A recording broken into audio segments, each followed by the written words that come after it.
到今天你买台 Ultra 的手机，其实你应该很明白，你加上去的这笔钱大部分被花在了什么地方。那其实就是拍照还有拍视频，这确确实实就是它的强项。那事实上，如今关于一台手机影像的讨论度是过去很难想象的。你们看到整个发布会大部分都是用来讲这个的。那 vivo 他们很清楚这一点，他们认定了这条路就是影像、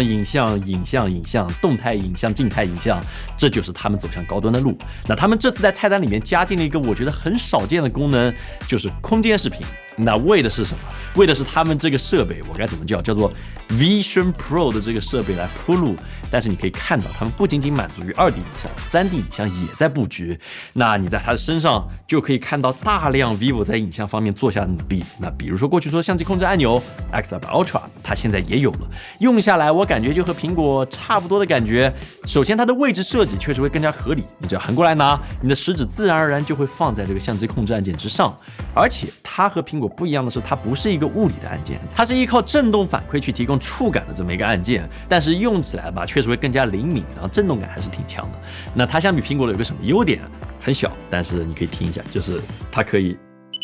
滴滴。它可以有这个相机半对焦时候的声音，这一定程度上不就是用相机按钮的一个目的吗？那它目前滑动可以调节3种参数：曝光、镜头选择，还有变焦。那它和 iPhone 都有同一个问题，这个我还是得讲，就是它很难做到非常精准的调节，就是你拖动总是很难称心如意的达到你想要的变焦倍率。但是单论拍照这个快慢按钮的话，我还是挺喜欢用它的。那除此之外，这个手机本身的体验，我觉得能讲的没有这么多。235克左右的裸机重量，6.82英寸的 2K 显示屏，2160赫兹全亮度全高频的 PWM 调光，6000毫安时的电池，90瓦的有线快充和40瓦的无线充，骁龙8至尊版的芯片。那日常使用我们都明白，这样 Ultra 的手机肯定能很好的满足你。所以这次你就发现了 vivo 它对 X200 Ultra 的定位是非常激进的，它的目的就是让你来做影像的，全焦段的 4K 120帧，全焦段的 4K 60帧 log， 他们甚至还出了这么一个，哎呦，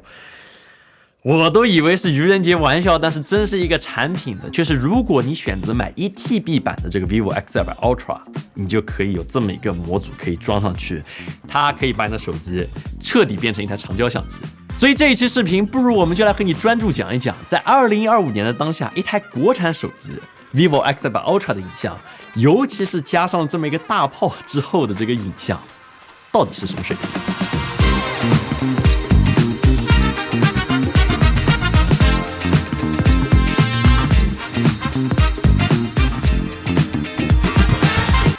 ？vivo X200 Ultra 其实某种程度上抛弃了过去手机摄影中这个主摄的概念。我们想一下，过去的很多手机它们是什么样的？通常会给你一个23毫米左右的镜头，搭配一个大的传感器，给你提供非常不错的画面，然后再给你一个小的超广角和长焦来搭配还不错的画面。但是 vivo 抛出的问题就是，我们能不能够通过提升超广角镜头的素质，去替代这个23毫米左右的焦距，同时把主摄的焦距放在一个更加偏向于中焦的位置，来帮助用户获得更好、更加均衡的画质。所以你会看到 X200 Ultra 这次所谓的主摄采用了1.28%的传感器，35毫米 f1.69 的镜头，而超广角用了和主摄一模一样的一块传感器，搭配14毫米 f2.0 的镜头，还有一个我们很熟悉的1.4%英寸85毫米 f2.27 2亿像素的长焦。那这时候肯定很多朋友会问了，我先不管你画质是不是均衡，你这是 Ultra， 但是你没有英寸，这说得过去吗？那如果你平时就喜欢用原生的23毫米镜头去拍，而且不会做任何的缩放和裁切的话，那我现在就可以告诉你，你用 X200 Ultra 23毫米拍出来的画面，你不能指望它能和原生1英寸的23毫米的相机去相比，因为它是通过超广角镜头裁切来得到的。但是如果你平时拍照的时候喜欢放大一点点去拍，大概是35毫米左右的话，你会发现即使是1英寸，它裁切后的35毫米的画质依然打不过 X200 Ultra 原生的35毫米。如果到了50到70毫米这个焦距范围的话，那这个对比就会更加明显一点。所以这个问题的答案，我觉得不存在一个答案，更多是抛给你，你平时会喜欢用什么焦距去拍照的？那作为一个参考，我们公司内部也做了个小小的调研，在50个人里面有30个人平时拍照的时候会习惯把主摄稍微放大一些去拍，有10个人左右是坚定使用原生焦距的，而剩下的10个人则是看情况去选择缩放还是不缩。所以也许是 vivo 觉得大部分人在拍照的时候都会或多或少去裁切一点去拍，所以他们选择了这样的改动。那是否正确，我觉得我真的很难说。但是有一点可以确定的，就是如果你平时喜欢用超广角去拍照的话，那 X200 Ultra 的超广角表现可以说是非常出彩的。和上一代对比，你可以看一下，同样是5000万像素，但是传感器大了，这 X200 Ultra 拍出来的照片那就是会更加清晰。在暗光环境之下，它的噪点也会干净很多，所以日常拍风光，那 X200 Ultra 的超广角是非常出片的。长焦镜头 X200 Ultra 用的依然是和 X100 Ultra 和 X200 Pro 上面同款的传感器，2亿像素还是能让你放大拍到很多不错的画面。这个镜头我们非常熟悉了，那像这些都是用它来拍的。但镜头光圈这次变了一些，从上一代的 f2.67 提升到了 f2.27， 那光从数字上来看只增加了 0.4。那如果你对摄影了解的话，你会知道它其实会变亮不少。这个长焦日常拍照，我觉得还是非常出片的，尤其是当你拿它来拍微距，然后再放大来看，这个细节真的能给你很强的情绪价值。那只不过这个长焦在 X100 Ultra 和 X100 Pro 上我们都见识过它的威力了，所以惊喜感真的没有特别大。但是 vivo就像我们刚才展示的一样，恰恰就在这个长焦之上给你整上了这么一个大活，所以千万别眨眼。我们来看点样片。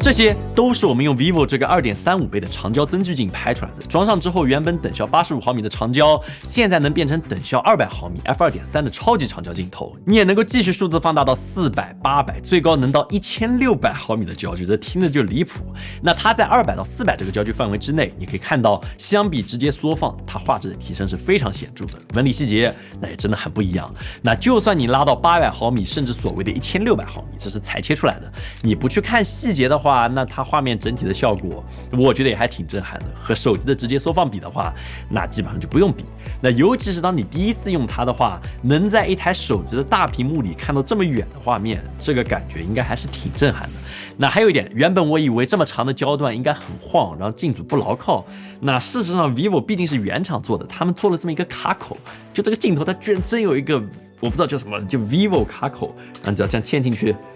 那一压就可以把它老老实实的装上去。那你拍它会不会抖？这也是很多朋友有的问题。那事实上我们测下来，你手持去拍它不会有太大的问题。那像这些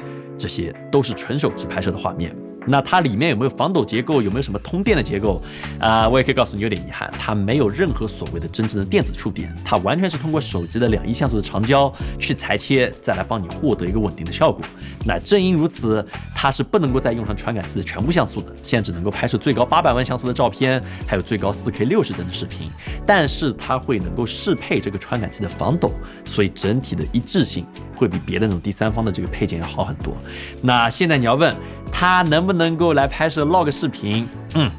可以是可以，但是你会发现这个功能是在一个独立界面里面才能调用的。所以如果你硬切到专业模式拍 log 的话，因为想一下，光学镜头会把画面反一下，它软件里没有做适配的话，所以你拍出来的画面整个都是反着的，非常难受。所以我不推荐你这么干，但是我希望 vivo 能够把这个长焦增距功能整合到专业模式里面，这样它能够拍摄 log 也许会更实用一些。但总的来说，这个镜头比我想的还是要小不少的。那摄影套装这个手柄是这次通过 Type-C 口来进行连接的，所以基本上不会有什么延迟的问题。手柄本身内置了一块2300毫安时的电池，可以给手机补电。那它这个把手做的也还挺稳固的，手感也还不错。但是手柄上方的这个滚轮和变焦波轮啊，虽然用起来这个触感是不错的，但是它就是会是慢慢的，我不知道为什么接着线还是很慢的一个感觉，所以你不能指望它像相机那样准确的去控制它。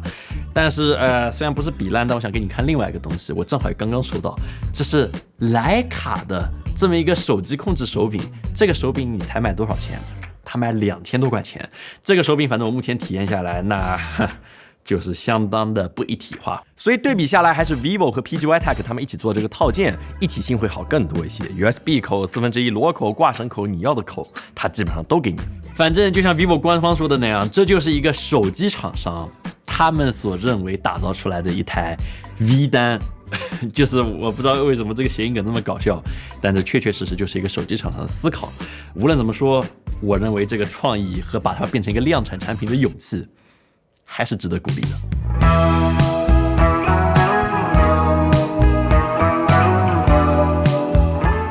炫光，我知道你肯定很关心它的炫光，我们目前不可能不测。我们测下来，它的出发角度大概在15度左右。那作为对比，我们之前测过的所有手机基本上都是在30到40度这个范围，基本上是我们目前测试下来炫光控制的最好的手机了。看得出来 vivo 还下了非常多功夫的，就比如说镜头模组的高度，你看现在已经快接近手机本身的厚度了。就手机本身是薄的，但是我不可能跟你说这个镜头模组是薄的，就是真的还是挺大的一块。但无论怎么说，你目前用它拍照，基本上是不会再受到炫光的困扰了。那软件部分在算法上 X200 Ultra 也做了一定程度的升级。首先是 HDR， 在大光比场景之下，虽然说还是为了主体进行强行提亮，但是不自然的感觉会弱很多。色彩方面 ，vivo X200 Ultra 的3颗摄像头拍出来还是挺接近的，没有一个明显的偏色情况。人像模式加入了 AI 的算法，和上一代的差距我们比下来，我觉得没有特别明显吧。AI 消除和修图目前还有很多提升的空间，比如说 AI 消除，你会发现它偶尔还是会有一个，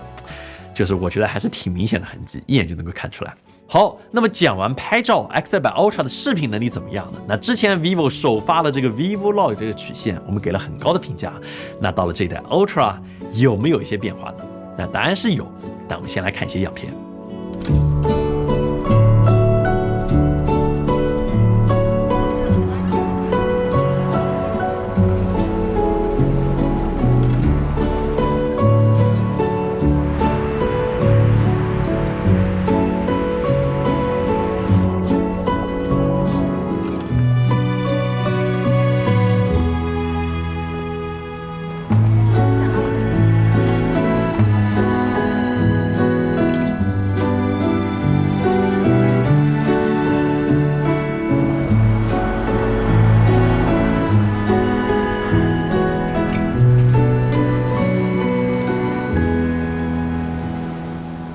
事实证明 vivo 对于用户的需求他们是真的会听的。这次 X200 Ultra 真的破天荒了给了我们把视频默认防抖给关掉的选项。那这意味着你有3个满血的传感器，那你获得零裁切、画质最佳的画面。观感上最明显的就是它的超广角。过去超广角我很少会用它来直接拍视频，因为硬件本身会弱一点，加上裁切，很多时候拍出来画面就会糊一些，噪点也会比较多。但是因为你想 X200 Ultra 它本身超广角的画质，目前用的就是和主摄一样的传感器，所以是在一个相当可用的状态。那日常拍摄的时候，基本上能有一个很不错的全景画质。但是因为关掉了防抖，这意味着你手持来拍的话，那它会挺晃的。但是 vivo 其实会给你提供一个折中的方案，就在常规视频录制菜单里面有一个拓展视野的功能，能让你减少一定的裁切，同时给你提供一定的稳定效果。所以如果你想要一个满血的画质，那确实上个稳定器是最好的解法，和相机是一样的处理方式。但是如果要方便的话，你可以选择这个折中的方案，这一点还不错。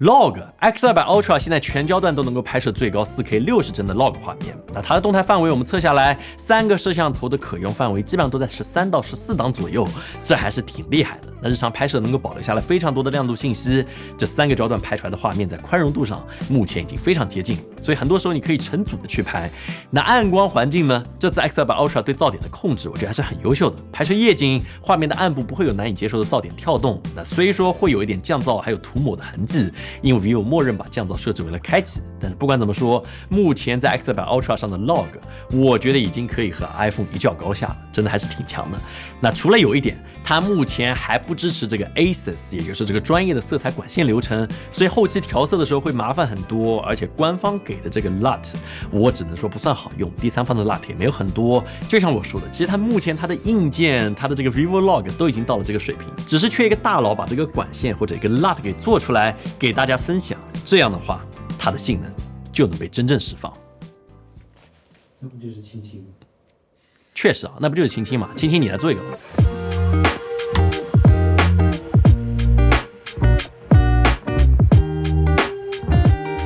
全焦段无裁切的 4K 120帧视频，这在整个手机行业里面应该都是第一次，我没记错的话。尤其是你就用手拿着它，用超广角去拍，你可以拍到像这种透视感非常强的慢动作。而它比运动相机更有优势的点在于，它有多个焦段可以去拍同一个动作，就比如像这样，超广角拍一个，中焦拍一个，长焦再来拍一个特写，这个感觉就会非常带劲。总的体验下来，你会发现这台 vivo X8 Ultra 它又往了相机这个方向跨了一大步，尤其是现在有这个增距镜，你基本上日常拍照的话，我想不到哪个焦段是你目前没有的。反正就是一台国产的手机，现在在拍照和拍视频之上走到了一个用户需求的顶点吧，我真的觉得已经到用户需求的顶点了，我还是挺开心的。再加上它的影像性能，尤其是视频，基本上已经可以说是王者了。那我抛出的问题就是，这样一台相机，